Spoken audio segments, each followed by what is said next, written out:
네, 안녕하세요. 불편함을 테마로 한 하나고등학교 테드엑스의 학생연사로 참가하게 된 정수현입니다. 박수는 치시면 안 돼요, 원래. 제가 정식으로 소개를 먼저 드릴게요. 앞에 분들이 좀 많은 일들을 하시고 계신 분들이어서 저는 자랑할 건 없지만 하나고등학교에 2학년째 재학 중인 정수현이고요. 자랑은 아니지만 이제 내년에 고3이 되고요. 뭐가 있을까요? 별로 말할 것도 없네요. 어쨌거나 불특정 다수의 엄청난 경쟁률을 뚫고 학생연사로 참가하게 되었습니다. 지금부터 강연 시작하도록 하겠습니다.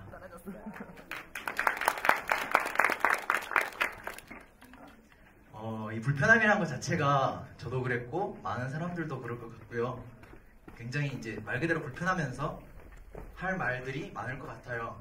그래서 어떤 식으로 풀어나가야 할지에 대해서 고민이 굉장히 많았어요. 그러다가 제가 얼마 전에 이제 굉장히 재밌게 본 드라마가 있었는데요. 응답하라 1997이라고. 네, 그거 보면서 거기에 1화 나레이션에 되게 딱 와닿는 말이 있더라고요. 왜 하나만 나오죠? 누구든 사랑할 수 있을 것 같고 사소한 것 하나에도 내 모든 것을 걸었던 나이 18. 흔히 어른들은 우리 나이를 낙엽만 굴러가도 웃는 나이라고 하지만 그때 우리는 그 어떤 어른보다 심각했고 치열했고 힘겨웠다. 이게 원래 예쁜 아이돌 목소리로 나와야 되는데 제 목소리로 나와서 그래서 어쨌거나 제가 18이고 지금 굉장히 치열하고 힘겨운 시기를 살아가고 있는 중입니다. 저도 그렇고 제 친구들도 그렇고 그래서 서로 이렇게 드립을 치면서 서로를 놀려먹으면서 이렇게 온갖 실없는 소리들을 할 때에도 그 속에 다분히 많은 고민들이 서로 오가고요. 진지할 때는 한없이 진지해지진 않지만 어쨌거나 나름의 진지한 고민들을 가지고 있습니다. 그리고 그 속에 분명 각자의 어떤 불편함들이 존재를 하겠죠. 그래서 제가 오늘 제가 불편함을 풀어가고자 하나의 제가 한 프로젝트가 있는데요. 바로 100명의 불편함이라는 것입니다. 이 100명의 불편함이 뭐냐면요. 제가 지인 100명에게 문자를 했어요. 문자로 이렇게 보냈어요. 안녕하세요. 오랜만에 연락드린 정수현입니다. 요즘 무엇이 불편한가요? 라고 문자로 보냈어요. 그러니까 이게 되게 형식적이면서 이 강연을 위해서 불편함인데 뭐라 딱히 할 말은 없고 뭐라도 해야 되겠으니까 괜히 문자를 보낸 거 아니냐라고 얘기를 할 수도 있겠지만 그게 맞아요. 그게 맞고요. 이런 형식적인 과정 중에서도 제가 이 부분에 대해서 상당히 자부심을 갖고 있고 독창적이라고 생각을 하고 의의를 가진다고 생각을 한 이유는 이 지인을 뽑는 과정에 있었습니다. 지인을 100명 뽑는 지인 100명을 뽑는 기준은요. 제가 1년 이상 연락을 안 한 사람들이었어요. 여기 오신 청중 여러분들 중에 성인분들의 경우 이제 1년에 한두 번씩 연락을 주고받으면서 좋은 관계를 유지해 나가시는 분들이 많겠지만 학생들의 경우에는 1년 이상 연락을 안 했다면 그냥 모르는 사이죠. 그냥 모르는 사이라고 봐도 무방할 정도로 그렇기 때문에 저도 이제 초등학교 때 친구, 중학교 때 안 친했던 친구들, 그리고 초등학교, 중학교 때 선생님들, 알고 지냈던 형들, 그러니까 말이 1년 이상 동안 연락을 안 한 사람들이지 사실 전화번호 뒤적거리면서 안 친한 사람들을 몰랐어요. 그래서 그렇게 고르다 보니까 저 또한 굉장히 불편한 과정이었고 이게 되게 이상한 논리인데요. 제가 불편하고 그러니까 발신자가 불편하고 받는 수신자도 불편하겠죠. 어느 날 문자를 받았는데 누군지 기억도 잘 안 나고 누구지? 이러면서 얘가 왜 보냈지? 내용 보니까 더 이런 거 하니까 뭐지? 이러면서 그러니까 발신자가 불편하고 수신자가 불편하고 불편한 사람이 불편한 사람한테 뭐가 불편하냐고 문자를 보내면 왠지 좀 진솔한 얘기가 나오지 않을까라는 기대를 했습니다. 그래서 왔어요. 메시지가. 보내자마자 전체 문자를 보내고 3분 만에 문자가 왔어요. 굉장히 기대를 했겠죠, 제가. 약간의 고민도 약간의 우려와 걱정도 있었지만 나름 제가 만들어낸 프로젝트이고 누군가가 나에게 이렇게 빨리 진솔한 어떤 불편함을 털어놓으려나 보다 라고 생각해서 굉장히 기대를 하고 봤습니다. 그래서 첫 문자가 이거였어요.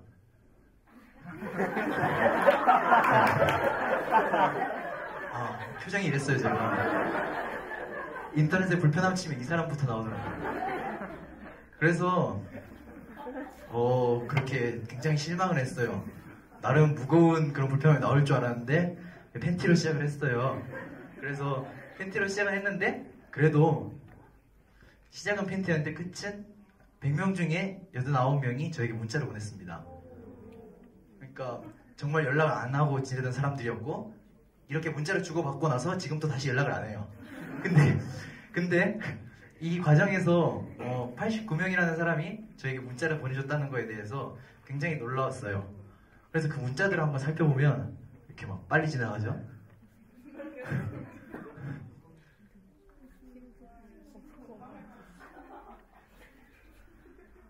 네, 마지막은 이거예요.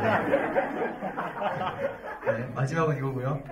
그래서 뭐 하나하나 보면 인간관계 관련 부분들이 제일 많더라고요. 인간관계가 그게 가장 불편하겠죠. 잘 되면 좋은데 잘 안 되면 되게 불편하고 그런 게 살면서 더 많아지는 것 같고 그래서 대화할 때도 불편하기도 하고 상대방이 나한테 어떤 느낌인지 그런 내색을 해줬으면 좋겠다는 얘기도 있고 전에 여자친구의 관계가 불편하다라는 얘기도 있고 그리고 뭐 학생들 같은 경우에는 이제 집에서 공부만 하라 한다 아니면 이제 남이 나에게 느끼는 불편함을 알고 싶다 내가 가고 싶은 과에 못 갔다 갈 수 있었는데 좀 슬픈 얘기이기도 하고요. 성적 얘기가 가장 떠오른다고 키읔 하는 거에서 별로 안 불편해 보이죠. 그리고 이제 운전면허가 없어서 차를 못 모는 불편함 내가 왜 공부하는지 모르겠다. 학생들 같은 경우에는 되게 좀 학생의 본분의 어떤 그런 본질적인 그런 불편함들을 좀 이렇게 문자 하나로 얘기를 해주는 친구들이 많았고요. 애들한테 무슨 말로 웃겨야 될지 모르겠다. 대학생 때도 한참 놀다 보니까 내가 뭐 하고 있는 건지 모르겠다. 제가 몇 개월 전에 보냈는데요. 이 형 지금 군대 갔어요. 그래서 군대 갔고요. 그리고 이제 집과 학교가 멀어서 불편하다. 뭐 진로를 모르는데 학교에서 또 진로를 정하라고 해서 불편하다. 뭐 이런 불편함들이 있었어요. 100명한테 보냈다는데 이렇게 일부밖에 안 보여드린 이유는 나머지 분들께서 상당히 교양 있는 언어들을 구사하셔서 이렇게 공적인 자리에서 좀 말 못할 정도로 교양 있게 보내셨더라고요. 그래서 나머지는 이렇게 딱히 밝히지는 못했고요. 그래서 제가 보내기 불편한 것도 있었고 그래서 제가 이걸 통해서 느낀 건 그거였어요. 우리 모두가 되게 비슷한 불편함들을 다 갖고 있구나. 나만 갖고 있는 불편함이다. 내가 좀 불편함이 더 심하다라고 생각을 하고 있었는데 보니까 다들 다 비슷한 불편함들을 갖고 있고 자기만의 불편함들이 있고 따지고 보면 전부 다 되게 비슷한 고민들을 하고 산다는 생각이 들었어요.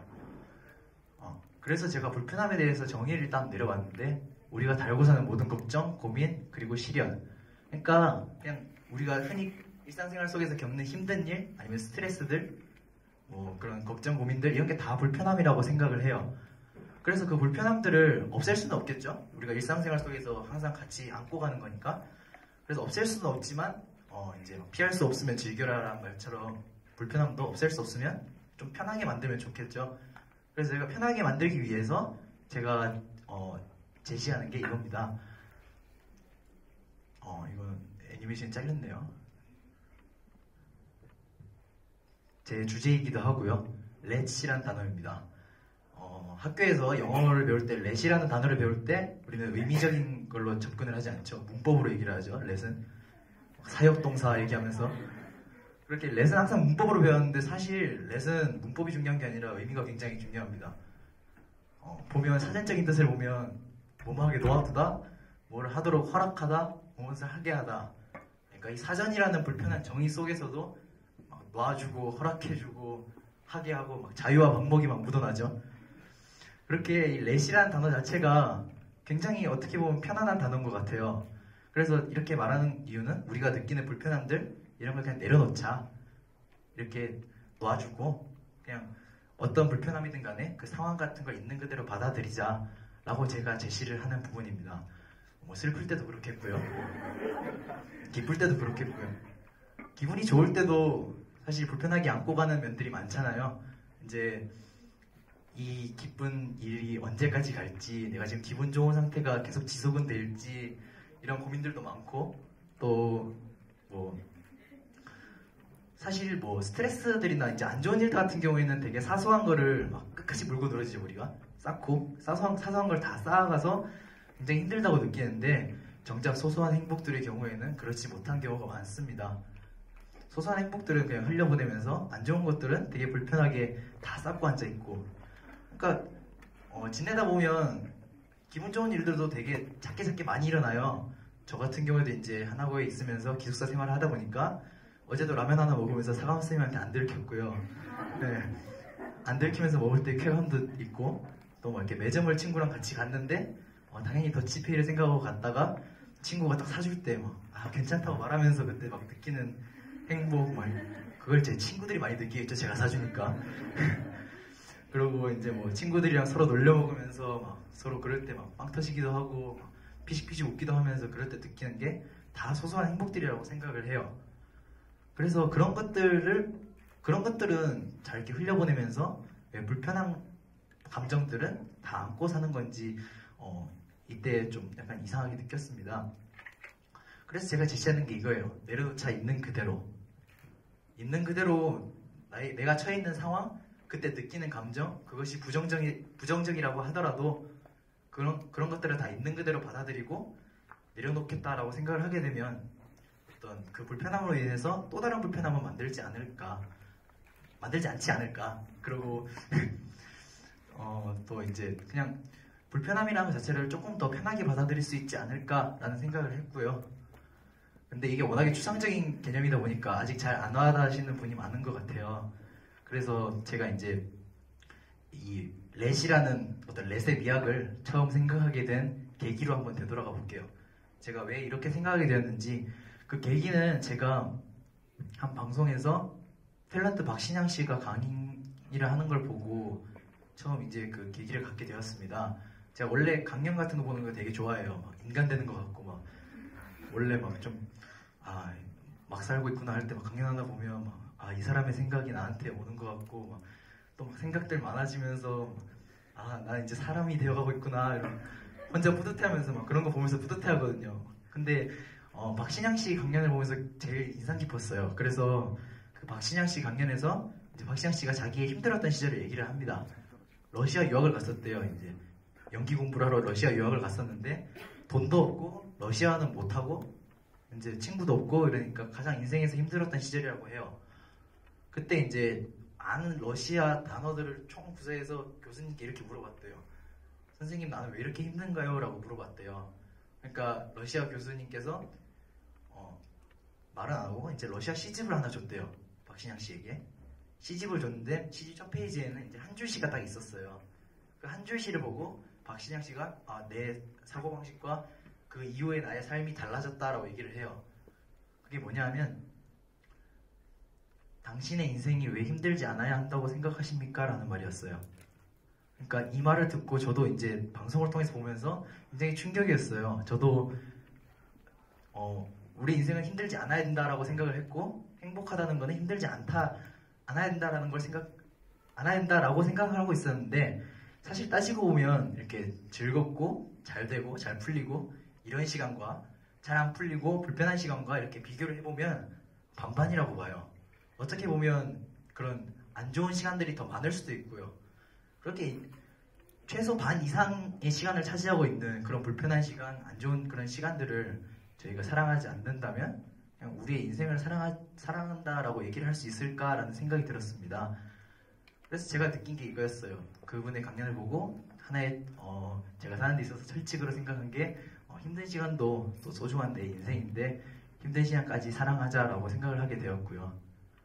그러니까 독화살이라는 걸 한번 비유를 해볼게요. 불편함이라는 걸 독화살에 비유를 했을 때 이제 저희가 이제 살면서 독화살을 맞죠? 독화살을 맞는데 독화살을 맞으면 어떻게 해야 될까요? 빼야 되겠죠? 죽어야 돼요? 빼야 되겠죠? 독화살을 맞으면 빼야 되는데 이게 대한민국 사람들만 그런 건지 다들 그런 건지 모르겠지만 빼기 전에 한 가지 과정을 더 하죠. 누가 쐈는지를 찾죠. 독화살을 나한테 누가 쐈는지를 먼저 찾습니다. 근데 그렇게 찾고 있을 동안에 독이 이미 다 퍼지죠, 몸 안에.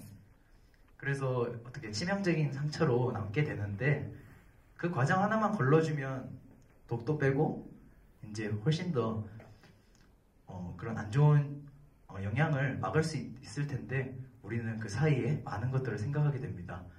독이라는 걸 독화살이라는 것을 빼기 전에 우리가 이 일이 왜 일어난 걸까? 나한테만 일어나는 건가? 이게 뭐 내가 더 나한테만 심하게 일어나는 건가? 누가 날 이렇게 만들었나? 이렇게 비관하기 시작하고 왜 이런 일들이 자꾸 일어나는 거지? 라고 생각하면서 스스로를 더 불편하게 한다라고 생각을 해요. 그래서 그런 거 필요 없이 일단 불편한 일이 생겼으면 제가 아까 말씀드렸던 대로 있는 그대로 그때 느끼는 제 감정, 느낌 아니면 그 상황 자체를 있는 그대로 받아들이고 그냥 이 상황이고 안 좋은 감정이면 그 안 좋은 감정 그대로 받아들이고 그냥 훌훌 넘길 수 있는 그런 자세가 필요할 것 같습니다. 그래서 Let bygones be bygones라는 말을 가져왔어요. 이게 지나간 일은 지나간 일이니까 흘러가는 대로 놔둬라 라는 말인데요. 이 말처럼 그냥 제가 여기도 let이 등장하죠. let이 의미상으로 상당히 중요한 어떤 의미를 가지고 있다고 제가 반복해서 얘기를 드렸지만 이렇게 제가 강조하는 let의 어떤 그런 아름다움처럼 여기 나오는 말처럼 박신양 씨의 말처럼 우리가 어떤 불편한 일들을 하나하나 겪어갈 때 그것을 하나를 안고 그것과 관련돼서 다른 외부적인 것들을 생각하면서 또 다른 불편함을 만들기보다는 그 자체로 있는 그대로 받아들이고 좀 더 편하게 살아가는 게 더 좋지 않을까라고 생각하게 되었습니다. 이상으로 발표 마치도록 하겠습니다.